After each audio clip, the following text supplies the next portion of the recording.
At your job, do you ever have to deal with a nose roller? How about a snub pulley? Well, if you're installing a new conveyor belt system, dealing with the different components can sound like you're speaking a foreign language. Luckily, you've got a team ready to help. Grainger's technical product specialists are fluent in maintenance, repair, and operations. So whenever you want to talk shop, just reach out. Call, click Grainger.com, or just stop by. Grainger, for the ones who get it done.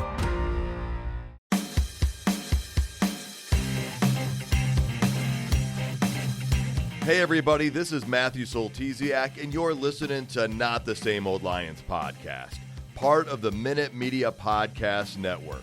This season, it's all grit. I speak with a variety of guests and interview key players, gaining more insight on what makes this team go. The Detroit Lions are now in a new grittier era, and we look beyond just the kneecaps when it comes to the analysis. Welcome to another episode. Week 3 of training camp is in the books, and that includes the only joint practices of the season. We had our first preseason game. We'll share our takeaways from that.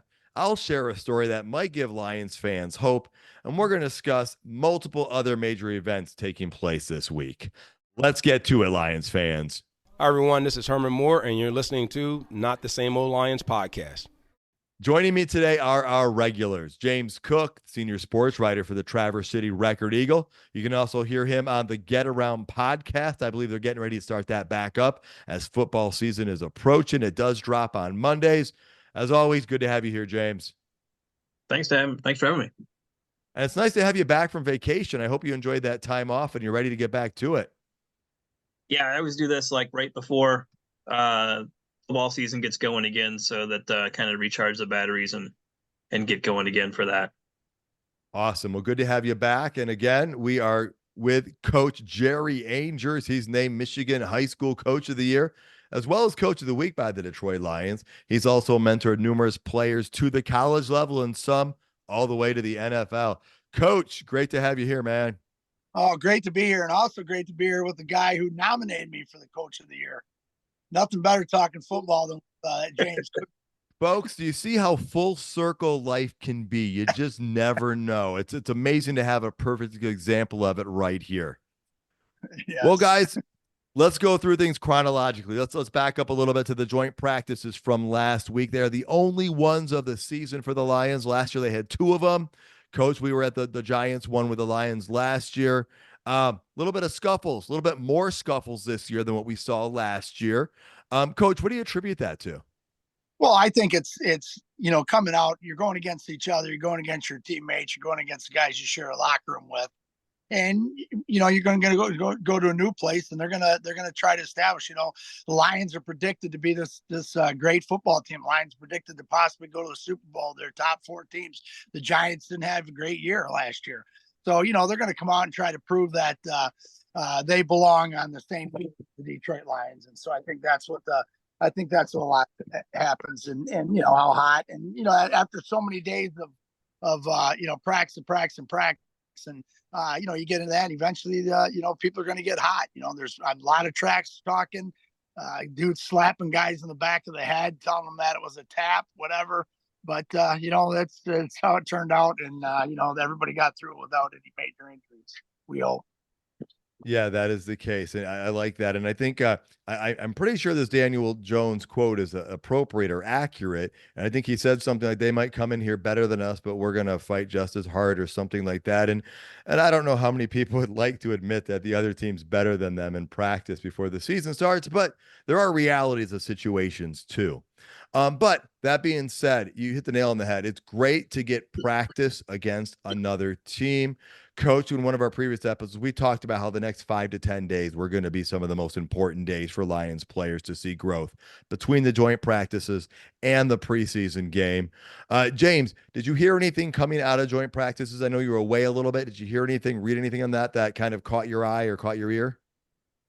I think it was the Kayvon Thibodeau quote about Penny Sewell embarrassing us, which was kind of caught my eye. But they were teammates at Oregon, so maybe he's just complimenting his former teammate or something like that. But that was a pretty great one to see.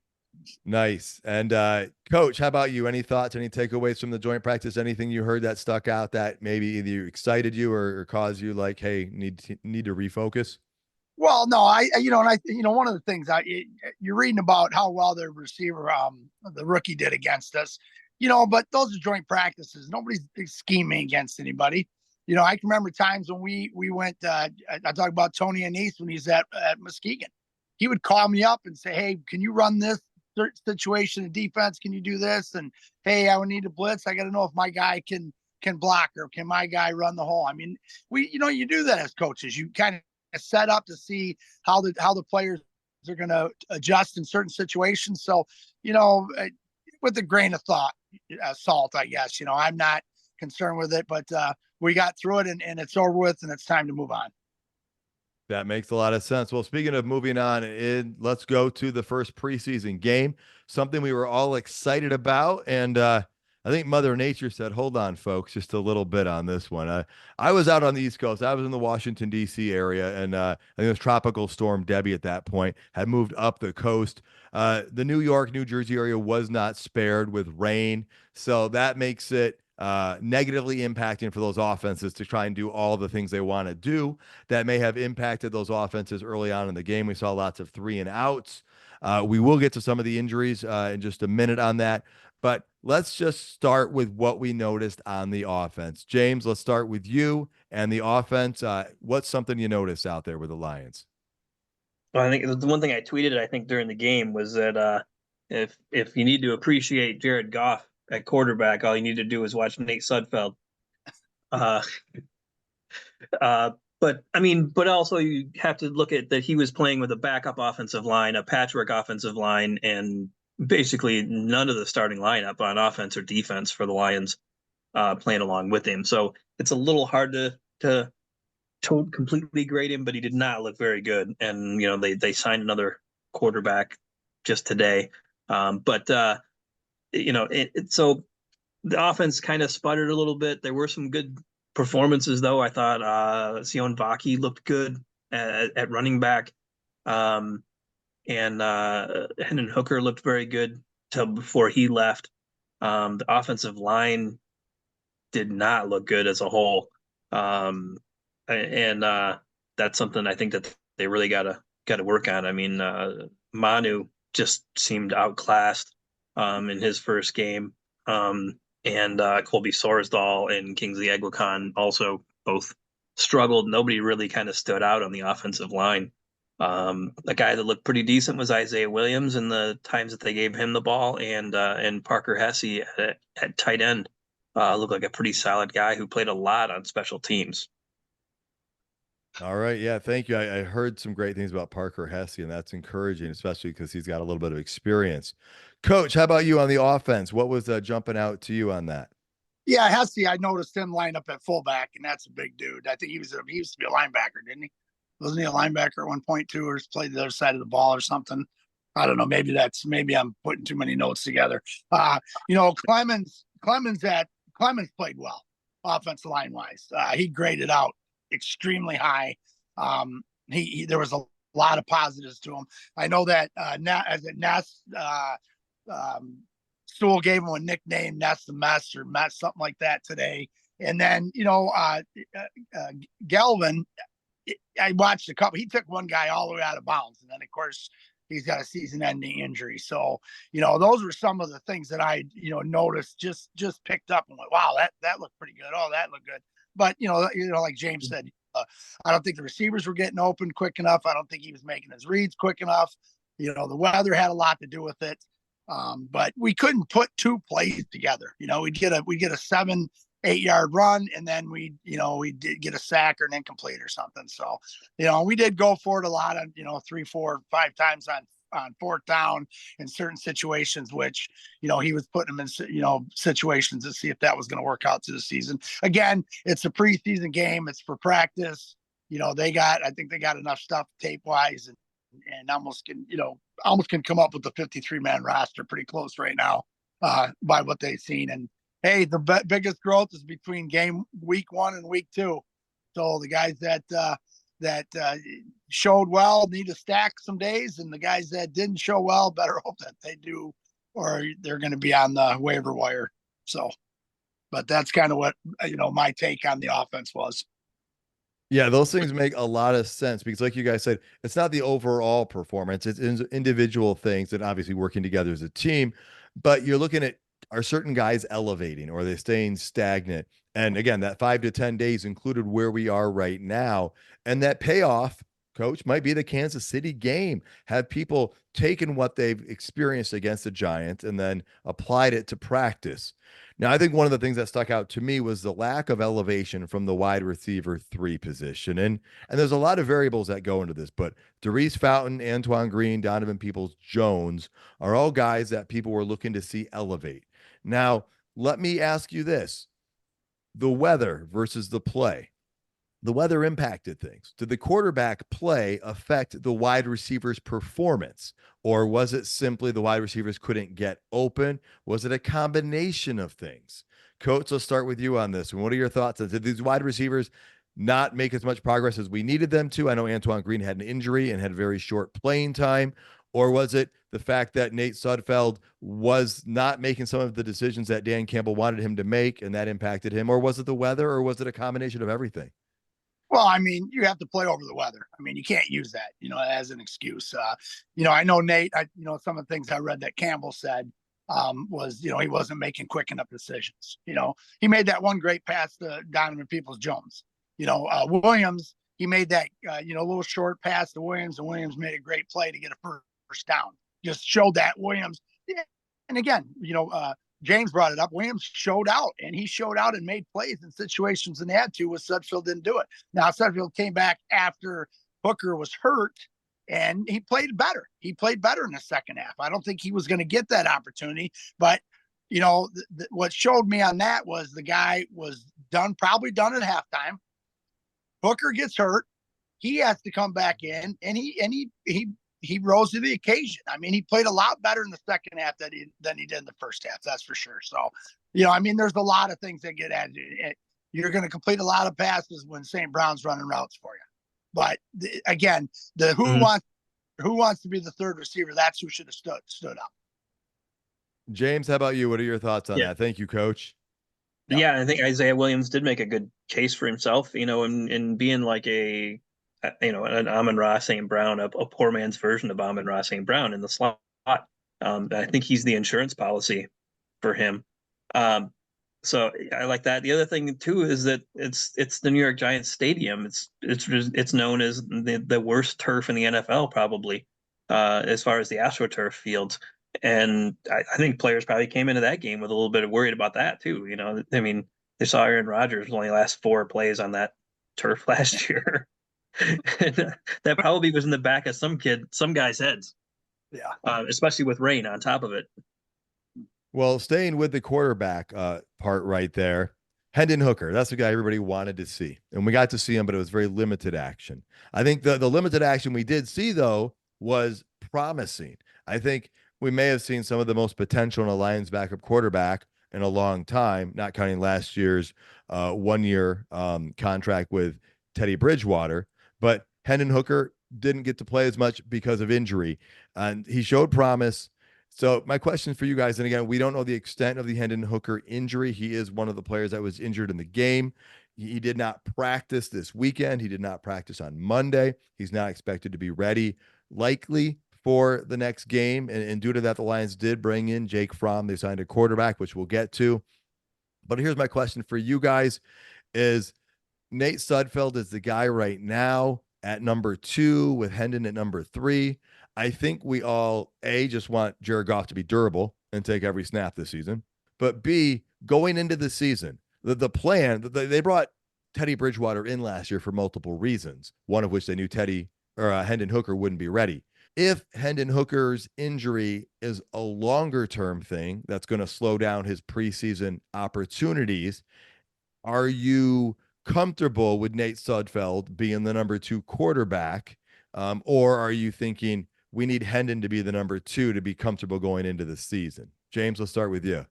Oh, I think the Lions won't be won't be very happy if they go into the season with Nate Sudfeld as their backup quarterback. I think the plan for him was to be on the practice squad and to be their emergency third quarterback and be there to mentor Hendon Hooker and Hooker to be your number 2 guy. And I mean, the injury that Hooker had was a concussion, so it's probably not a long-term thing. But he probably is not going to play this week, and so they're going to have to go with Sudfeld and Fromm, the guy that they just signed, a 5th round pick a few years ago out of Georgia. So he's not a guy that's too old or anything like that, but he's got some experience. He's played in 3 games in the NFL, and so at least gives them some capable arms for the game, and then gives them the ability to maybe address or look at some of those wide receivers a little bit more if they have competent arms throwing the ball to them. What we saw of Hendon Hooker though was great. We saw the mobility that he was supposed to have. We saw the arm strength. He was able to diagnose plays pretty decently, I think, for a guy playing in his first game in the NFL. The one thing he didn't diagnose was sliding when he should have, and that's what got him the concussion. That makes a lot of sense. And Coach, let me have you weigh in on this. Hendon Hooker, these are some very valuable snaps. He's not getting the snaps in practice this week. He only got to play part of a quarter of a game. He is losing valuable time that Jamison Williams lost last year when he hurt his hamstring. Can the Lions go in to the regular season with Hendon Hooker as their guy and put Nate Sudfeld on the practice squad if Hendon doesn't play much more? Or do you need to see more growth from Hendon? Or how do you evaluate the situation, Coach? Well, Sudfeld, first of all, we're going to see what he does this week. There's panic in that coaching room right now. There's no doubt about it. It's brought up. It's on the board. It's what are we going to do? And I think that's one of the things is how he shows this week. And I think the Hendon Hooker thing is going to come back and pre-3, and he's probably going to play maybe 3 quarters if he's able to do it, So yeah, this hurts him. I mean, J-Mo had that happen to him last year. He got hurt, pulled his hamstring and didn't get all his practices. And then when he was back off the suspension, it took him a while to get his feet underneath. So I think the biggest thing is with Hooker is something we don't think about. The Lions elevated him to the 53-man roster during the season last year, even though they knew he wasn't going to play. Do you guys remember that? I do. And that reason was so that he could have these reps during these practices. So I think he's a little bit ahead of J-Mo in that instance, and I think that's a positive thing. Again, this week is going to determine a ton. I really think if Sudfeld comes out and plays pretty well, then they're gonna feel pretty good about it. I don't believe, and James said it, and I'm gonna agree with him on this. I don't believe they feel Sudfeld is going to be their number 2. And if he's not going to be their number 2, and there's some question marks on Hooker, they're going to have to spend some of that cap money they still have. Yeah, that'll be real interesting to watch. I definitely think the health of Hendon Hooker will determine all of this, because if he can get healthy and is healthy by Saturday or Sunday, even though he doesn't play, and he's able to take reps in practice next week, and he's able to play in that final game against Pittsburgh and play like 3 quarters and get to a level where the coaching staff feels comfortable, I think then they're in a great spot. If he doesn't quite get to that level, though, I don't think Lions fans have to totally stress about this just yet for a couple of reasons. One, I did a lot of looking at a lot of rosters out there. There are moves that could be made later in the season if need be. You don't have to panic right now. We don't have to sign Ryan Tannehill tomorrow. Got to wait and see, because Hendon Hooker still has that chance to be the guy they want him to be, even if he's going to miss some time right here. And so it'll be interesting to see how that goes. And Hendon Hooker is not being counted on to start football games the way the Lions were hoping Jamison Williams might last year, right? And so that also does change the dynamic of this. Guys, let's move to running back, okay? Just from the game, you guys already talked about that. We know Monty and Gibbs didn't play. Vaki showed a little bit, had a couple nice plays. We know how solid Craig Reynolds is. Coach, we talked about how Dan Campbell complimented Jamar Jefferson before during a previous press conference. Zonovan Knight got in the game. They've got a lot of guys here I have a feeling at least one of these guys is not going to be on our roster. Maybe only one of these guys. It all depends on how things go, and we'll talk about more things from today.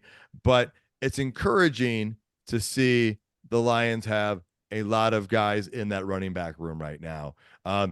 Who are you guys looking at for the 3-4 spot? Are there any guys jumping out to you for that spot? I think we all know Sione Vaki is going to be there. He was just drafted this year. But with Reynolds, Zonovan Knight, Jamar Jefferson, Coach, is there one of those guys that you're seeing kind of jump out at you between those three? No, I think, Reynolds is a lock. The guys, he does everything right. I mean, he freaking had a, big run, whatever. He just does everything right. He does everything they need him. Vaki, again, I think is going to be a special teams guy for him.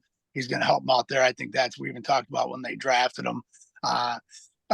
Jefferson could be the odd man out, and, can he make it to our practice squad, which is probably what they're going to do. But again, what happens with him and Knight this week, and then going into the third week. Again, there's so much practice time and evaluation time left that we're going to have to see, and it's going to be the guy who stacks the most days. It's going to come down to he played well 23 out of 25 practices, and he only did 22. They're going to keep the guy at the 23. So I just think I think it's just another one of those.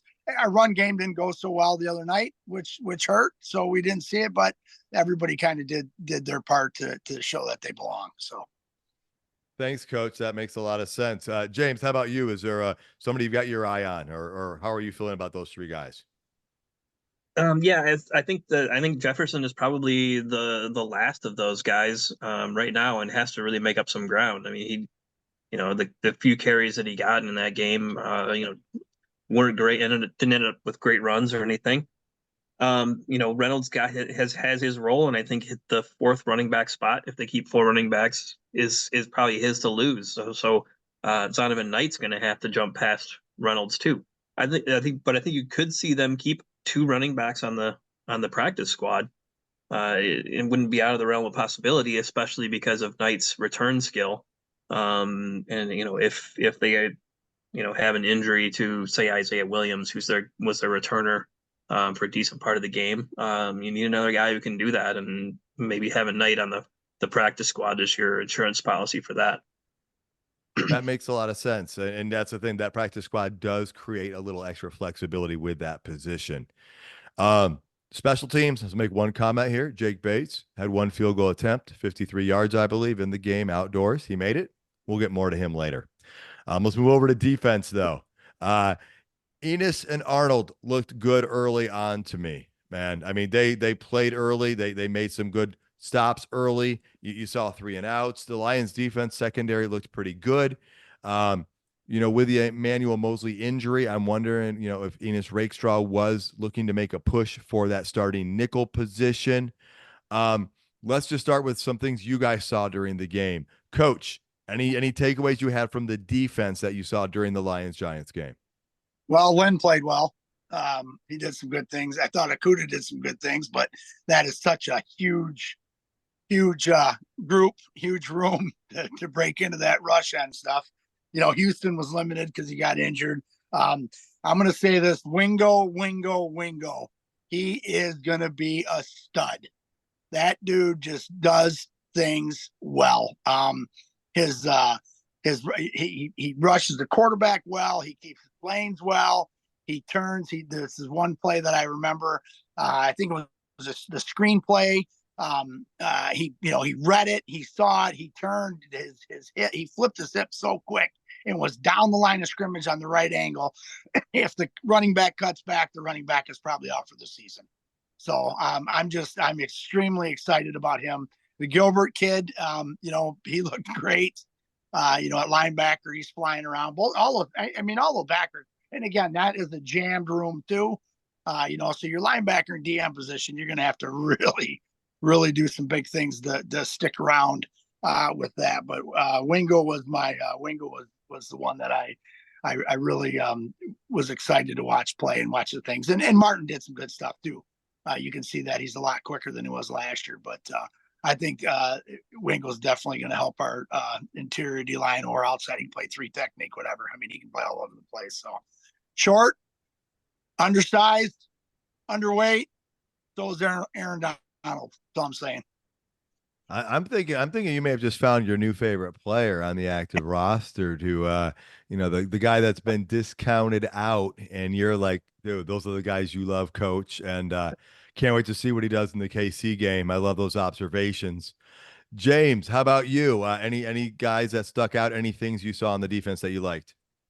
Yeah, Broderick Martin, like really, he looked the part. He had the preseason hype coming into the game, and he actually lived up to it in the preseason game. He was able to disrupt. He was able to get into the lanes. He was able to disengage from blockers and make tackles. If he can be that in the regular season, the Lions have themselves a really good defensive tackle rotation. Yeah, Nate Lynn had a couple of nice flash plays. Then he later got hurt, and is probably out for the season with an injury. Uku was the other defensive end who I think he made a couple of flash plays. And then the other thing that was interesting about the defense is that James Houston was MIA. He didn't play a whole lot of snaps, and when he was out there, he didn't really do anything. And then it was the same thing with Matthew Betts. Was surprisingly only played 7 snaps. The rest of the edges like Lynn and Uku and Houston, they're the guys who were on the bubble to make the roster. They all got 20 snaps, and Betts only got 7, which is unusual. I guess that indicates that he's either maybe genuinely behind the rest of those guys in that battle to make the team, or maybe they're trying to hide him and sneak him through to the practice squad. Going on that, I agree. That's what I read that on there too. And Lynn pretty much is out for the year, or not. He's on IR. But Houston, I read today. I don't know if you guys saw it. Dan Campbell just said Houston is going to set the edge and rush the quarterback. So his linebacker, and I think he got hurt early with that knee bruise because I thought after he lined up offsides, James, I didn't see him after that. I don't know if you noticed that. I was like, because I kept looking for him, and I'm going, oh my God, is Houston in the doghouse now? But then I read that he had a bruised knee, so maybe they just happened to be simultaneously close to the same time. Yeah, that could be. I missed the first drive of the game while I was trying to find the game too, where we were at. So I didn't see the first defensive drive. But yeah. And then the other guy on defense who, aside from the secondary, I guess we'll get to the secondary later, but the other guy who stood out for defense to me was Malik Jefferson, another one of the linebackers. And I think that he put himself in there to where if the Lions keep a 6th linebacker, he's definitely going to be in that mix. He's, a high draft pick a couple years ago and hasn't panned out, but the athletic traits are definitely there. He also played a lot on their special teams units, where they played a lot of linebackers in the new look kickoff returns this year. Interestingly, Jalen Reeves-Maybin played, but he didn't play any special team snaps whatsoever. So I think they were grading these other guys to see how well they can do on special teams as well, because we all know what Reeves-Maybin can do there. That makes a lot of sense. And going into those injuries a little bit, that there were multiple injuries that did happen during that game. We talked about Hendon Hooker having a concussion. Antoine Green got a hit, got checked for a concussion, a possible neck injury. Defensive lineman David Bada, he was looking good. He has an Achilles injury. Coach, you talked about offensive tackle Connor Galvin earlier. He tore his MCL. So those are a couple of guys that might have been able to contribute. Nate Lynn as well. Those guys are all out for the foreseeable future. And then, James Houston, you talked about it. He did have that knee bruise that probably limited him. And yes, today, Coach Campbell talked about kind of bringing him back to what he did his rookie year, taking some of that linebacker stuff off his plate. And that might make him a little bit more effective and speed his game back up by playing back in that natural position. And, Coach, as you talked about, some of the depth they did accumulate in that linebacking room might allow them to make that. Him trying to learn a new position, him trying to play that outside linebacker spot when I think he just wants to put his hand in the dirt or on the turf in our case and pin his ears back and go find a quarterback or set an edge. And, so that may be it, that the pass dropping stuff, maybe that was slowing him down. So I'm happy. I'm happy that he's lined up there, and let's see if he just carries through a whole season, he'll have at least 16 sacks. So I like that. Yeah, and to kind of piggyback off that a little bit too, I'm wondering if they made a little tweak to the defense, because they also seem to have kind of given up the ghost on Matthew Betts playing the Sam linebacker spot as well, and just said, okay, concentrate on being a defensive end, kind of like Houston. So I'm wondering if Aaron Glenn come up with something and it was like, okay, we don't need these guys to play the Sam spot because we have some other guys, or we're just maybe not going to use that in that role as much. And one interesting thing is that their other long snapper who played most of the game, Hogan Hatton, played linebacker in the second half. Like played a few snaps at linebacker, which is interesting because he played college. He played linebacker a lot in college before becoming a full-time long snapper. Yeah, you don't hear about that happening very often, that's for sure. Well, guys, I want to take us over to the kicking position a minute, going from long snapper to kicking. And I want to just kind of share something with you. And Coach, especially, I want your thoughts on the end, but James would love you to weigh in too. So Jake Bates is a kicker, right? Obviously, Michael Badgley got hurt. The Lions have not brought anybody in. Everyone has said they're going to bring somebody in. Riley Patterson gets released. The Lions never put a waiver claim in on him. He goes to Washington. Washington would have gotten him anyway, but the Lions didn't even claim, didn't even try. James Turner gets released. Nobody claims him. So the question is, well, the Lions trying to just build him up, see this approach works. Campbell did say small gains of confidence build, and they told him they're going to stick with him after practices and before that game. And in that game, he hit a 53-yard field goal.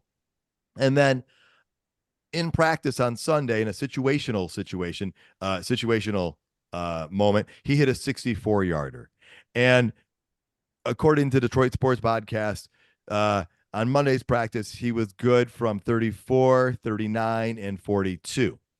And he looked good on all those. So there's hope. There is hope. And I want to give this perfect, and I think it's a perfect analogy. I attended the University of Maryland as an undergraduate. And in 2001, the Maryland Terrapins won the ACC in football. And they had a guy named Nick Novak as their kicker. Now, let me tell you about this guy. Early that season, he was struggling. Coach, he missed 5 of his first 7 field goals, and he missed an extra point in that stretch, okay? People were joking around that they needed to find a soccer player, actually, from the university, because they had a good soccer program, to maybe come in and be their kicker. And he did all that while the team won like their first 3 games, and he looked like the weakest link on the team. Fans, students, everybody was stressing. But you got to give the coach, Ralph Friedgen, some credit. He stuck with him. He stuck with him. And then on a nationally televised game against Georgia Tech, the Terps were running out of time. I still remember watching this kick to this day. He lined up for a 51-yard field goal to tie the game as time was expiring. I mean, this is a guy who'd missed 5 of his first 7 field goals, and an extra point. He makes it. He booted it. He hit it. And then in overtime, he hit another field goal, and the Terps won that game. Now, that kick, I think, changed the trajectory of Nick Novak. Now, it didn't put him in the Hall of Fame, Coach, okay, James? He didn't become a Hall of Famer, but it changed his trajectory. He would go 11 of 13 the rest of the way that season as the Terps went on to win the ACC and go to the Orange Bowl. After that, he becomes a 2-time first All-ACC team member. He becomes the ACC all-time leading scorer in 2004, and he was 5th in the NCAA in all-time scoring when he graduated. Now, he's been passed in subsequent years. Nick Novak also had a 10-year NFL career. This is after missing 5 of his first 7 and an extra point. So I just got to believe that one kick, that confidence in the coaching, all that thing, I believe, is what a coach can do to build confidence in a player. And maybe something like that can happen with Jake Bates. Coach, talk to me about that. Is that a possibility? Do you see stuff like that? Does that make sense? Oh, there's no doubt. This is what we have right now. This is the hand that's dealt us. This is what's out there. This is what we got to kick. We brought him in for a reason because he's got a great leg. He missed some kicks at the end of the year with the Panthers and stuff like that. But he kicked that 60-yarder. He kicked the 60-yarder. It made it, and there was a timeout called, and he went back and banged it anyways after the timeout when they tried to freeze him. So there's something with that guy. How many kicks has he made in a football game in his career? Right? How long has he been kicking? So there, build the confidence up. Let him roll with it. Let's see what he can do. Let's show him, hey, you are our guy, dude. Badgley's gone. You are our guy. If we bring in another kicker to push him again, where are they going to put him? Back to your guy? Miss 5 out of 7, or he's going to keep kicking them. He kicks a 64-yarder yesterday in a situation when it was a under a minute situation, down 3. He tied the game up at 64 yards. And so that's the thing is I think that's Dan Campbell. That's great coaching. I'm sorry, that's great coaching. Don't throw away the pieces you have, because that piece may be the one that fits in the puzzle. And so I think that's great. Now, hey, if he misses 5 in the next preseason game and 5 in the next preseason game, they're probably going to get rid of him. But I don't think he's going to. I think he's going to keep going. And it's Dan Campbell's doing things that other people don't do as head football coaches in the NFL. Give a guy a damn chance to prove himself. God bless you, Dan Campbell. He's gonna win a football game for you. I'm telling you right now. Thank you, Coach. And James, what do you think about that? The Lions, everybody was screaming, especially after those practices, you got to bring somebody in. But this kind of seems to be the Lions' MO. And it's like, hey, we're going to build our guys up and give them every opportunity to succeed longer rather than shorter. What are your thoughts on this? And are you comfortable if the Lions don't bring anybody in, or does that depend on certain things? What are your thoughts? I think that obviously he had to have shown them enough before before Badgley got hurt, before they let Turner go, that he was capable of being the guy. And like Jerry said, maybe some of it just needs to be mental. And the coach has given him this push and this support, I think, can be definitely part of that. I mean, I hadn't seen him live, I guess, because in the UFL, I hadn't watched any of those games live or anything like that. So when he kicked that 53-yarder against the Giants, I was like, man, he has a serious leg on him. But his motion is a little different too. I mean, the way he whips his body through the kicking motion and everything like that, he can really generate a lot of power on that, and he can just be another weapon for that offense. I'm wondering about this, and Coach, I want you to weigh in. The confidence factor. I know confidence matters for like every position, right? The more confident you are, the better you play, and that is probably a very obvious thing with a defensive back. I think it probably is with a quarterback, and probably with a kicker, because you got that mental part of the game, right? Like, I know some of the guys that have played for you that they might have a bad game and throw 2 interceptions or 3 interceptions, but then they throw a long touchdown pass. And what do they focus on? They focus on the touchdown pass they throw because they forgot the interceptions. They moved on to the next thing. And I got to believe that might be the case with the kicking situation. And so how big of a role is that confidence? And how does it, you think that makes the player feel when Campbell doesn't bring in automatically another kicker? They're like, listen, this is your job. Because Campbell always says that, right? Receivers, we want someone to step up and take this. He's trying to give Jake Bates every opportunity. How are you liking this approach versus bringing somebody else in? Oh, I totally agree with it. And I like it. I think you build them up. This is what's in front of us. This is what, and James made a great point on, he's already shown what he can do in certain situations. We're not at every practice. We reading the thing, oh, he missed 5 of 6 today. And then the guy comes back and says, oh, I'm sorry, he's only 4 of 6. Things like that. What different situations do they put him in? The key is the Giants game, the field is wet. He's 53 yards out. And like James said, he pounded that ball. I don't know where that ball would have went from. And you look at that, and you're going, okay, there's the confidence. And then him kicking that one yesterday, they're going to build up. Is he going to miss something maybe down the road? Yeah. And what are we going to say? Oh, get rid of him, fire him, cut him. But you can't. I had a kicker in 2019, Brady McDonough. Okay, nervous, didn't want it, was a soccer player. I talked him into being our kicker. And you know what?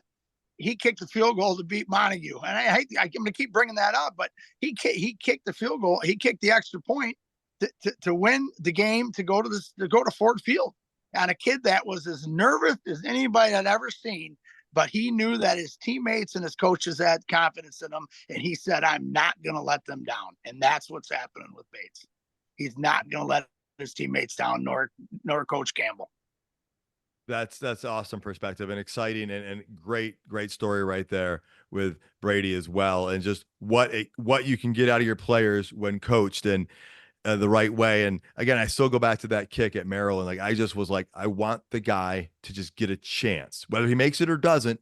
Get him a chance, and he got the chance and he seized it, and that's what players do, right? They seize the opportunity when given to it, and that's the thing. You say good things come to those who prepare for them, right? Luck happens when you've done the work to put yourself in that position, and so I think everybody on in this room here is rooting for Jake Bates. We have been since they signed him. I think all the fans are, and I hope this continues because there would be nothing better than for him to evolve into the Lions starting kicker and give us consistency at that spot. So we will have to watch. We will have to see what becomes of this and how it turns out. But that's just a little bit of history on kicking, and at least from one college player's experience. Let's move to today's news, guys. Lots of stuff came out on Monday. I think one of the more surprising things was the first thing the Lions announced was they released wide receiver Antoine Green, 7th-round pick, I believe it was, from last year. He had that vicious hit we talked about. I believe multiple doctors looked at his neck. Were you surprised by this release? I was a little surprised because I mean, at the time of the injury, it looked like it might be a concussion, and it didn't look like it was going to be much else than that. It didn't seem to be anything physical with him or anything. It was a pretty big hit. I mean, he was going in on a run play to block a safety who was coming down in the box, and the safety just lit him up, lowered his shoulder, and got it right in his chin, and hit him right to the ground. It was a little surprising to see that he got released this morning. I think there must be something more medically to it, like you said. Maybe there's something with the neck or anything like that. And with the wave injured, they give him some money, and he also becomes a free agent, but he re-signed with the team as soon as he's healthy again. Yeah, that makes a lot of sense. That's something a lot of people might not realize is this doesn't mean he might not be a Detroit Lion again in the future. It simply means right now he's probably not going to be eligible or able to play in the near future. So they're going to have him heal up. He'll be a free agent if nobody claims him off waivers. And then at that point, the Lions could bring him back. They could sign him to the practice squad once he gets healthy and whatnot. It's a guy we were hoping might elevate into the starting position.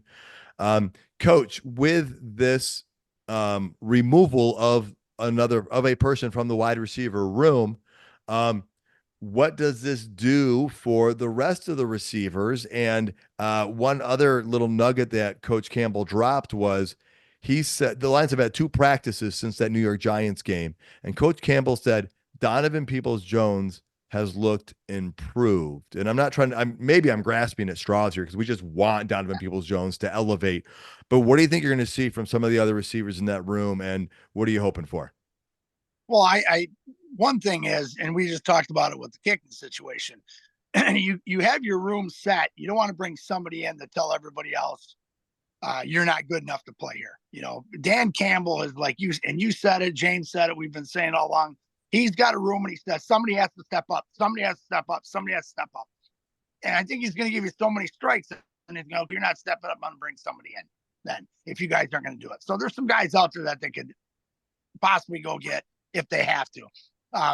Within the room, I think it's what it does for your room, especially the receiving room right now, is, hey, guys, we are one play away from ending all this. Whether that's we're one play away from being hurt. We're one play away from missing a season. You're one play away from being a starter. And so I think it'll make the room rise a little bit. I think Peoples-Jones had that catch in the game. I think they tried to throw him a jump ball early in the end zone in the preseason game. I don't know if you guys saw that. Kind of was overthrown. He tried to go up and one-hand it, but he had that thing, and I think that's one of the things that he's been told. You have to work. You have to work. You have to work. You have to work. And I think he's realizing I better start working because if not, I'm going to be out of a job. And so I think it's going to help him. I feel bad for Green. Hopefully, knock on wood. Hopefully it's not the injury as much as he's on the bottom of the depth chart right now. And why did they not throw him in the IR? That's the other thing. So hopefully it's all good news with his health. Yeah, exactly. Because, he is a guy that earlier in the offseason, people were hoping might elevate. We knew he was a project, a guy that they were going to coach up when they drafted him late last year. And hopefully we can get him back to the practice squad later this season. Lions had practice today, and unfortunately we have some more frustrating news come out of that. Jahmyr Gibbs left Monday's practice early due to a hamstring injury. Enos Rakestraw, he left early after sustaining an ankle injury, according to Kyle Meinke of MLive, and another injury to the defensive back, which was Terrion Arnold, and that appeared to be an upper body injury. And again, that seems to be according to Kyle Meinke, those of MLive as well. So, Coach, let's have you react to that. I mean, obviously, we've said from the beginning, number one thing about preseason training camp, all that is we want no injuries for anybody. And we had injuries over the weekend, and now we've got some more injuries. Oh, it's bad. And it's funny. The first thing I thought about is, why did they switch the practice schedule? And I'll guarantee Coach Campbell and them are saying that. It's, you get into these routine things. Again, that's not the reason, but us as coaches, that's what we think. It's just bad. It's just, bad timing. I know they've been going at it. Hopefully none of the injuries are IR injury types. And I think that's one of the things. I think, again, these injuries will refocus the team to get through these practices, realizing that at any minute something can go wrong. So make sure you're competing and doing everything you can 100%. Make sure you're eating right, sleeping right, drinking right, and staying healthy, the whole thing. And so I think it's just another one of those things that we as fans, those things were popping on my phone, and my night got really bad. I knew we were doing the podcast, which would pick me up, but anytime our Lions or Honolulu Blue Boys get hurt, we know there's a problem and concern. So hopefully good news tomorrow on all of them. And again, there's a lot of guys missing practice today too. I don't know if you saw that report. So hopefully it's rest, practice, nagging injury, things like that. But I think the Lions do a great job of gearing down to keep people healthy and putting people on the shelf so that they can get healthy and not go back out there and try to prove themselves some more.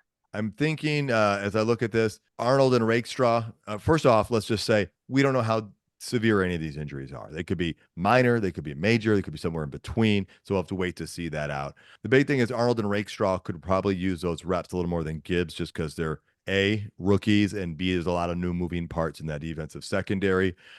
James, what are your thoughts on this? I mean, again, we don't know the severity of that, but how does this impact the roster? Maybe the secondary as the most important.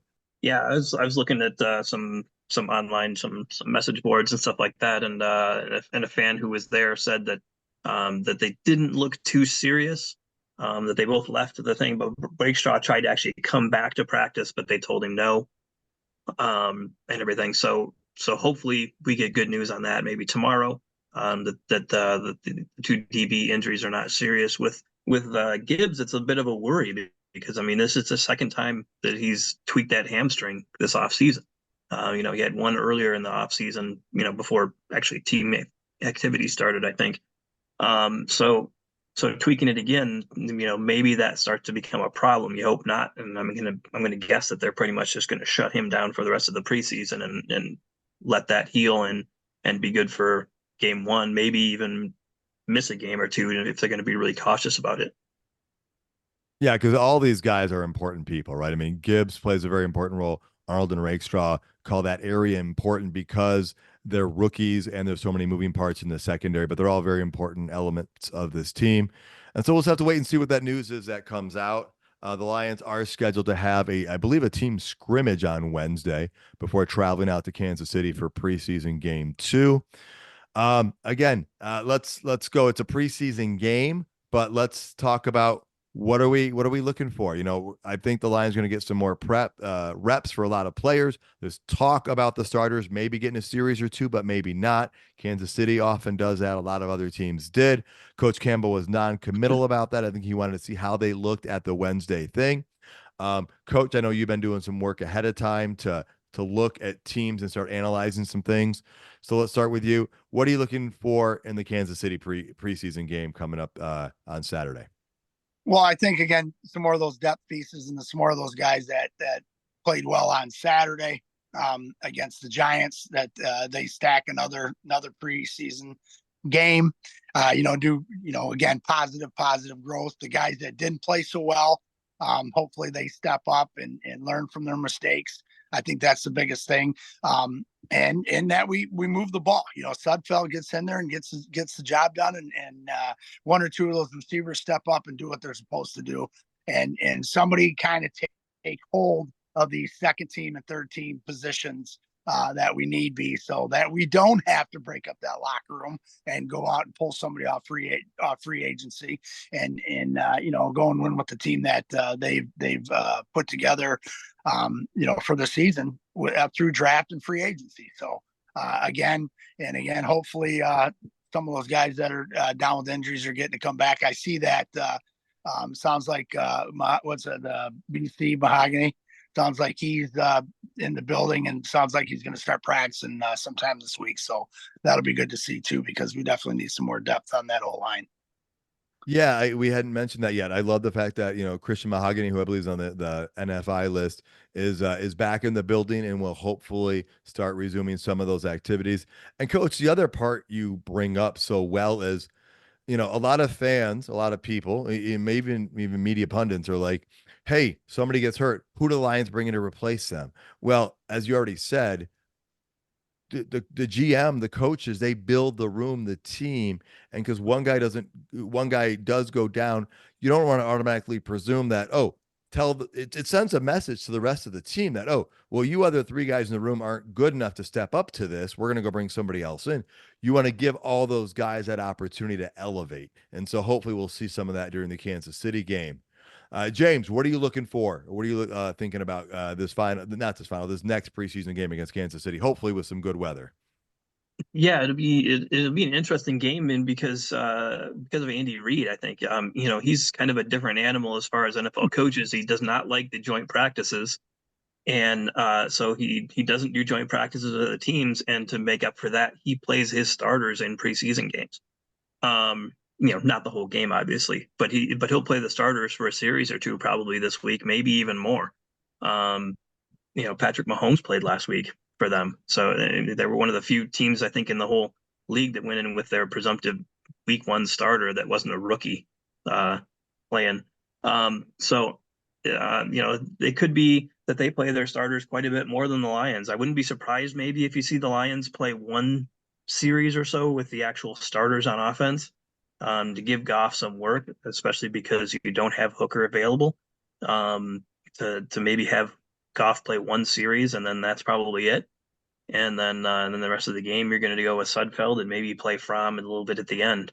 That makes a lot of sense. And again, Coach Campbell said he'll see how the scrimmage goes and see if the guys need more work. But folks, preseason's going to be done and gone before you know it. It's going to be game time. August 27th is roster cut down day. So that's a big day. There's not a lot of time between now and then. Players going to be working hard to elevate, and hopefully we'll see some of those examples on Saturday when the Lions take on the Chiefs. Coach, thanks so much for joining the show and sharing all the insights and doing everything that you do. All right. Thanks for having me again, Matt. Appreciate it. James, thanks for being here with us as well. Thanks as always, man. And folks, thank you so much for tuning in. You can find more episodes and content at notthesameoldlions.com. If you're listening on YouTube, please hit that like button. And while you're at it, tell your friends about the show and subscribe regardless of your listening platform. Until next time, stay gritty, my friends.